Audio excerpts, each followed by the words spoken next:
Philly, what it is, what it do is your boy Miami Duffy back in the video with another video, man. Before I even get into it, oh my damn. The Rams really looking like they about to run it back for real, for real. Signing B-Wags, also known as Mr. Consistent, signing him to a 5-year deal, pairing him with AD, the best defensive player, the best player in football. You got Leonard Floyd, and you have Jalen Ramsey, the best corner in the league. Oh my damn. Oh, like they really looking like they about to run it back. Then on turnover on the offensive side of the ball, you have Cam Akers out the backfield, Van Jefferson, Cooper Kupp. You just signed Allen Robinson. Hopefully they go get Odell back.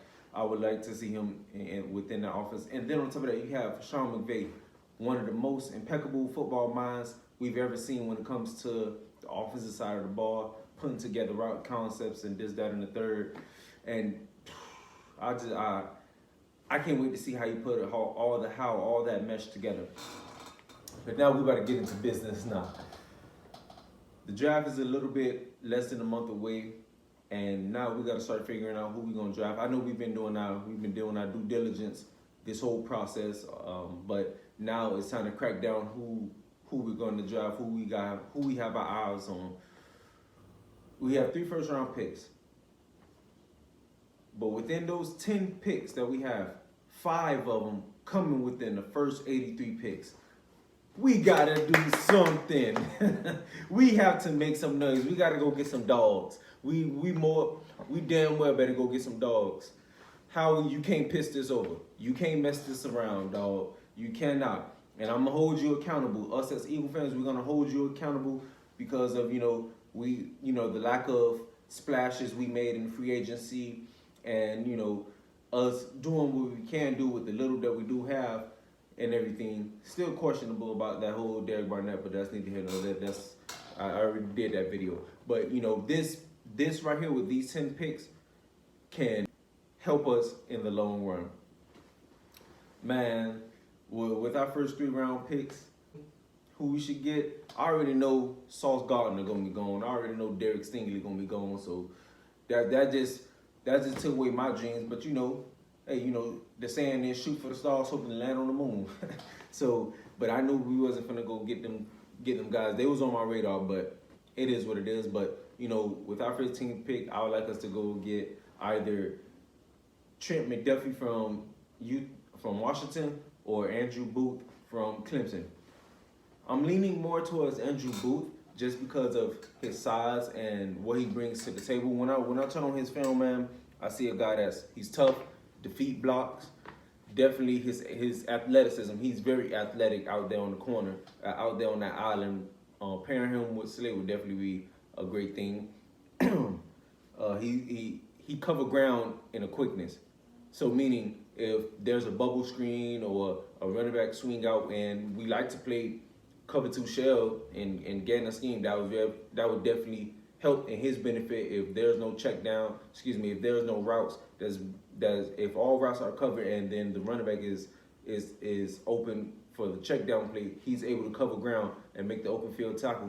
So that's his attributes that he brings to the table. And what I just mentioned a little bit before I took away from his breakdown is pairing him with Slay. It would definitely help us. You have Slay, we all know what Slay do, all Pro Bowl corner, one of the best corners in the league. And then Andrew Booth, now he get to learn from Slay. He get to understand and start getting the feel of the NFL. Trent McDuffie, on the other hand, he played a lot of zone at Washington. They did a lot of bail.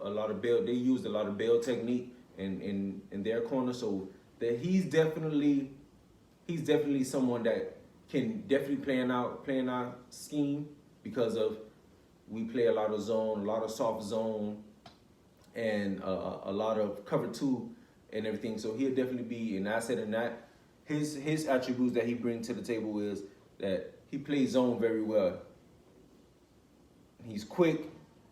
He's not scared to get him no face. He's not scared to tackle at all. And I love seeing that, especially from our DBs. I love to see us when we can come up there and get us some face and make open field tackles and do what we say and do our job and do what we're supposed to do. Now, the only thing that may hurt him, that may hinder him, is him being on the island, meaning his stature. because the NFL has transitioned over into big DBs. Jalen Ramsey, Trevion Diggs, Tre'Davious White, Xavier Howard. The list goes on and on. Those are big corners. So him being at 5'9", 5'10", that's gonna kind of hinder him. But I still see for us to draft him with our 16th pick. This guy here, man, I love him. You can see how much passion. You can see how much I love watching this guy. I watched this guy the whole freaking year, and every time I watched him, he was flying around sideline to sideline. I'm talking about Nakobe Dean. That guy there is a tremendous inside linebacker. That guy, I can count on him that he's going to do his job. Man, I loved watching that man play, especially in the SEC championship when they played Bama, and then when they played them in the national championship. Oh my God, just seeing him flying around. Then when they played Michigan and the whole season, I watched that whole Georgia defense was NFL ready that whole season. So with him at 16, I definitely feel he'll be a tremendous asset to our team, just because, you know, we don't really have a lot of good inside linebackers that can get the job done. And he's definitely a guy that I could feel that he could plug in and he could play right away at the snap of a finger, because he's that instinctive. He's that impressive. He's that impeccable to watch. And when you turn on his film, man, his film breakdown that I took from him, I have a lot of notes on Nakobe Dean. You can feel the energy, how much I have for him. But Nakobe Dean, man, in run support, exceptional. He do that exceptionally well. Come downhill, shoot the gaps, play side and backside. He makes sure he's there to make a play. To read off the film breakdown, what I take from him, he's disciplined. He stay disciplined. He has eye control. He see ball, he get ball. He makes sure he stay patient, and then he shoot the right gap. His quickness to beat most offensive linemen, primarily centers, because any offensive lineman is going to point in his direction and let him know that Mike is whatever number that he's going to get. He tracks the ball and he tracks the near hip. Definitely, that's whether it's going in an A, B, C, or D gap. He's definitely moving sideline to sideline where he can track the near hip of the ball carrier. He uses his size to his advantage. He's 5'10", 5'11", 6 foot is pushing it, but he used that as his advantage, where he can rip underneath offensive linemen and be able to make the play in the backfield. He's good in coverage. I'm not saying that he's a defensive back or anything of the nature, but he's good in coverage. You can split him out wide, and he can cover most tight ends. He can cover a lot of tight ends because he has the speed, like I mentioned. He can run sideline to sideline, so that's definitely going to serve him justice. And last but not least, with our 19th pick, but before I even say our 19th pick, I'm not going to do the whole entire draft. I'm going to put my mock draft up so you guys can see my mock draft and who I feel that who we need to draft. By the way, I truly feel this need to be a defensive-led draft, just on the simple fact that that's what we need. We putting pieces around Hurts that way we can be able to succeed on the offensive side of the ball. But now to my 19th pick, I feel with our original pick at 19, we need to go get Christopher Olave. He's electrifying to watch. Speed kills. You turn on his film, speed kills. Ask Tyreek Hill. They know about it. The whole NFL know about Tyreek. Speed kills. The man he'll take a bubble screen, he'll take a regular receiver screen, and turn it up and go 80 the whole way. He take the top off of defense. So put him at Z.